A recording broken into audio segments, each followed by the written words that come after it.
Good morning class. बेटा आज हमारा टॉपिक है कि रुग्णावस्था में आहार परिवर्तन के उद्देश्य क्या हैं। रुग्णावस्था मतलब रोग की अवस्था में आहार परिवर्तन हम क्यों करते हैं। तो इसके निम्नलिखित जो है कई उद्देश्य हैं। एक तो रोगी के पोषण के स्तर को ऊपर उठाना, पोषक तत्वों की कमी को पूरा करना, शारीरिक भार को ठीक रखना, शरीर के किसी अंग को कार्य से मुक्त करना, रोगी की अवशोषण क्षमता के अनुसार आहार को बनाना, रोगी के सामान्य आहार में बदलाव लाना, रोगी की आर्थिक स्थिति और खाद्य पदार्थों की उपलब्धि। तो इसमें फर्स्ट हमारा रोगी के पोषण स्तर को ऊपर उठाना। तो असामान्य रोग की अवस्था है जब रोगी का पोषण स्तर निम्न स्तर का हो जाता है।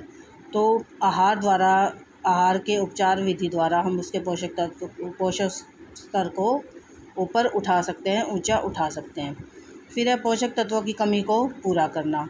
रोगी व्यक्ति के शरीर में जिन पोषक तत्वों की कमी होती है तो उस पोषक तत्व की मात्रा को अधिक कर दिया जाता है आहार के द्वारा। फिर है शारीरिक भार को ठीक रखना। आहार उपचार के द्वारा रोगी के शारीरिक भार को सामान्य बनाए रखा जा सकता है। वो जो है उसमें जो वीकनेस आ जाती है, उसका भार कम हो जाता है रोग के द्वारा, तो उसको सामान्य बनाया जाता है। फिर शरीर के किसी अंग को कार्य से मुक्त करना। कई बार किसी रोग का शरीर के किसी विशेष अंग पर प्रभाव पड़ता है जिससे वह अंग अपना कार्य नहीं कर सकता।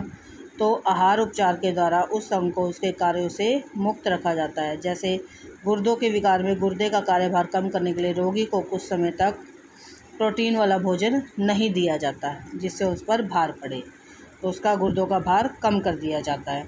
फिर है रोगी की अवशोषण क्षमता के अनुसार आहार को बनाना। रोग की स्थिति में अगर रोगी की पाचन तथा अवशोषण क्षमता कम हो जाती है तो रोगी का आहार उसी अनुसार बनाया जाता है।